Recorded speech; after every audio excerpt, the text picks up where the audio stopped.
Hello MotoGP enthusiasts, welcome back to ZNGP Today. MotoGP champion Francesco Bagnaia claimed another dominant win at the Japanese Grand Prix in Motegi, marking his fourth sprint and Grand Prix double of the 2024 season. He faced tough competition, especially from rookie Pedro Acosta, but capitalized on Acostas Crashes to secure his eighth main race victory this year. Marc Marquez expressed mixed feelings after finishing on the podium at the Japanese Grand Prix. While he secured third place, he admitted being scared of Enea Bastianini's late race charge. At the same time, Marquez found the race itself to be boring and tactical. Here's more on what the eight-time world champion had to say about his performance and the Motegi race. Marc Marquez's podium finish at the 2024 Japanese Grand Prix came down to a razor-thin margin. The eight-time world champion fended off Enea Bastianini to secure third place, but it was revealed that he was just 0.036 seconds away from losing that spot due to a last-lap track limits infraction. Here's the full story on how Marquez narrowly held onto the podium at Motegi. Tech 3 rookie Pedro Acosta faced a challenging weekend at the 2024 MotoGP Japanese Grand Prix, crashing out from strong positions in both the sprint and Grand Prix races. After securing his first MotoGP pole on Saturday, Acosta suffered a double DNF, and he says his second crash in the main race was difficult to accept. Here's the full story. Don't forget to click subscribe button and the bell icon for MotoGP news update.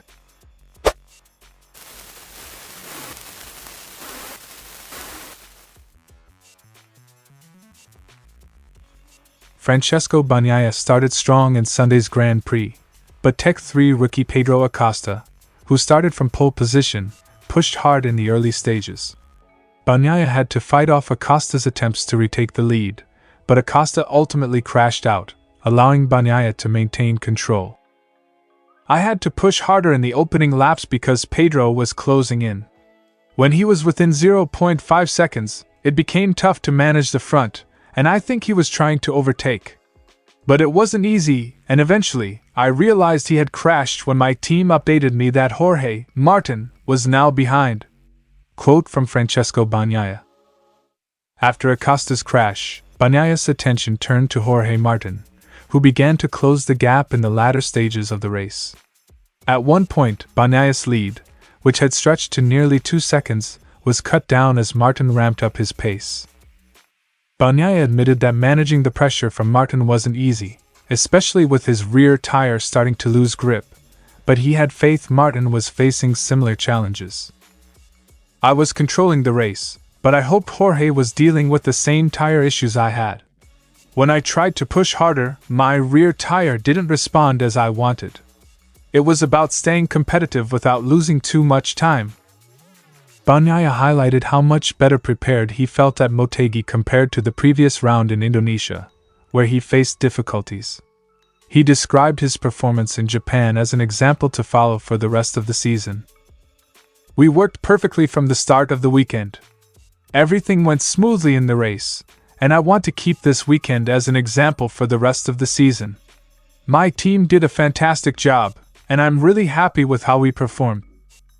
With 4 rounds remaining, Bagnaia's victory has brought him within just 10 points of Jorge Martin in the championship standings. Bagnaia remains determined to fight for his third title, especially after securing 8 race wins this season, a feat he hasn't achieved since his Moto2 championship winning year in 2018. "We have to keep believing and never give up.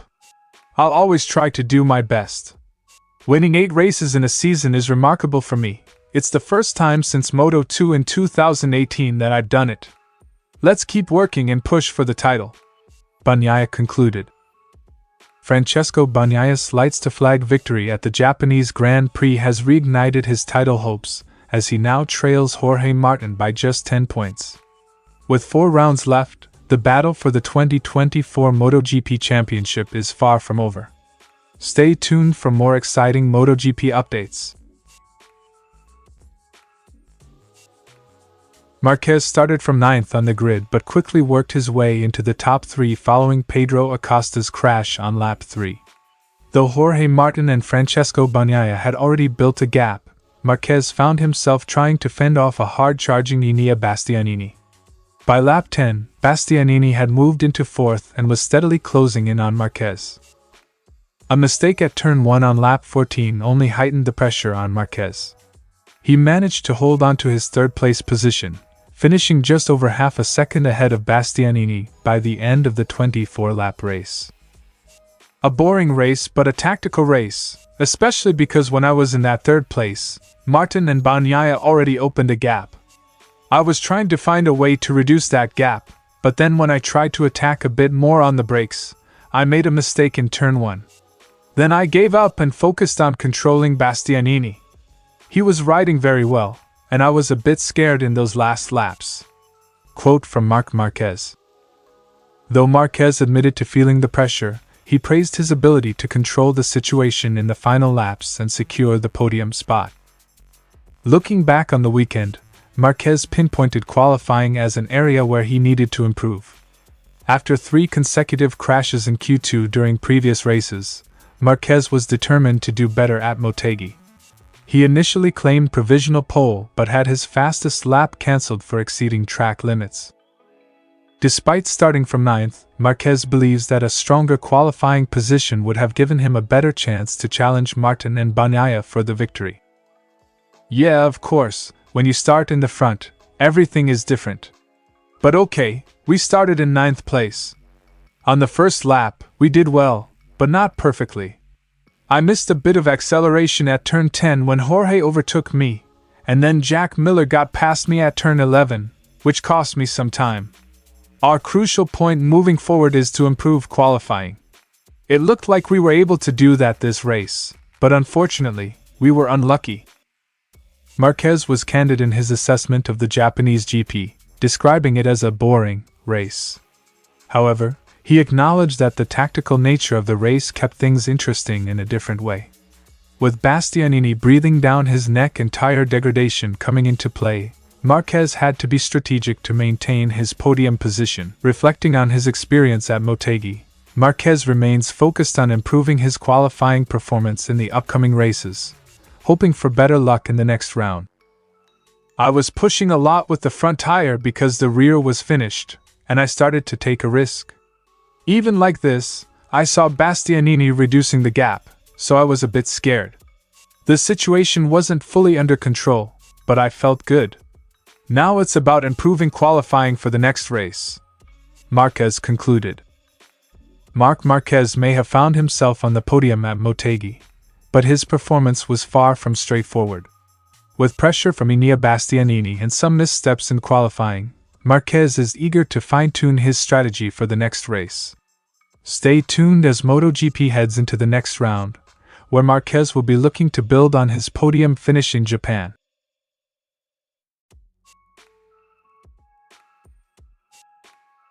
Marc Marquez recovered from 9th on the grid to finish 3rd at Motegi, battling throughout the second half of the race to keep Ducati's Enea Bastianini behind him.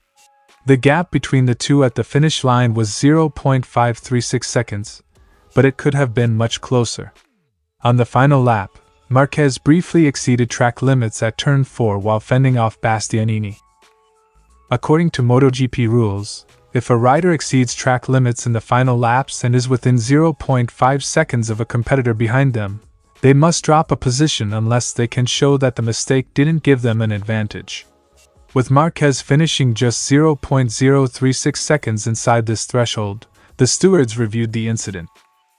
For riders closely contesting a position, if a track limit infraction is made on the last lap that the stewards determine has affected the race result, the rider must show a clear disadvantage.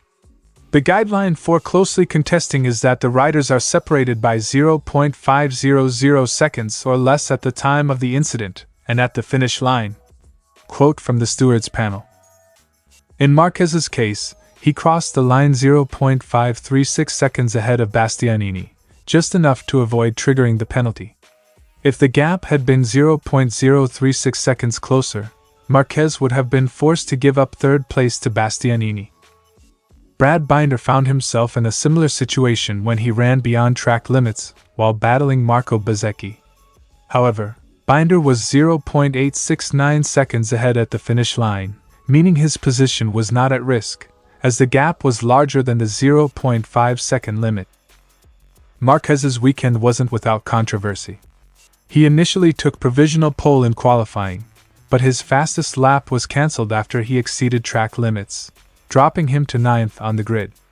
Marquez was visibly frustrated when the penalty was issued after the session had ended, leaving him no chance to attempt another lap.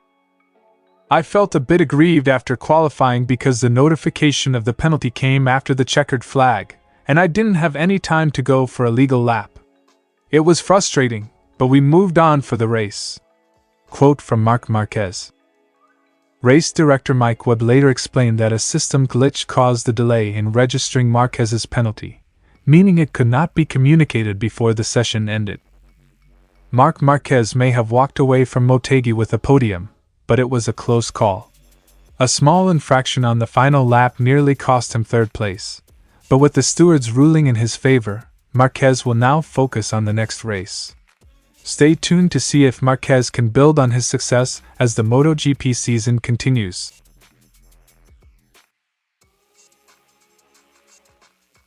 Pedro Acosta's weekend began on a high note as he claimed his first MotoGP pole position, benefiting from a late cancellation of Marc Marquez's lap. However, the 20-year-old's pole success didn't translate into race results. In Saturday's sprint, Acosta led for much of the race but crashed out at turn 7, ending his hopes of a maiden win.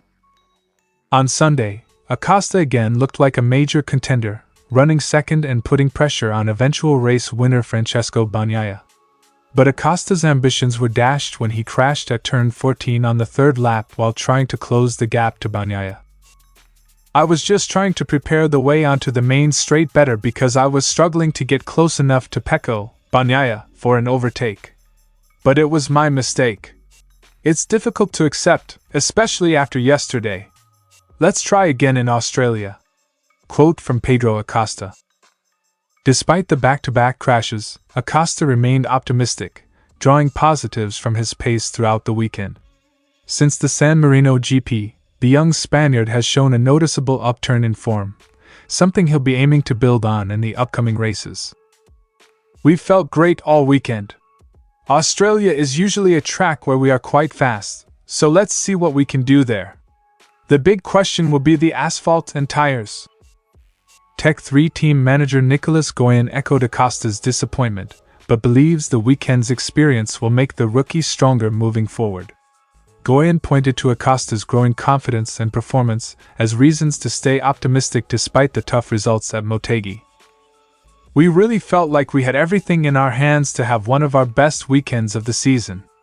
Pedro was happy with the bike, and the pace was there. The DNF was tough, but we have to learn from our mistakes, and I'm sure this will make him a stronger rider. Quote from Nicolas Goyen. While the Montegi Grand Prix ended in disappointment for Pedro Acosta, the young rider's pace is a sign that he's on the cusp of something big. As he prepares for the Australian GP, all eyes will be on the rookie to see if he can bounce back and fight for his first win. Thanks for watching ZNGP Today, and this is your MotoGP news update. See you in the next video.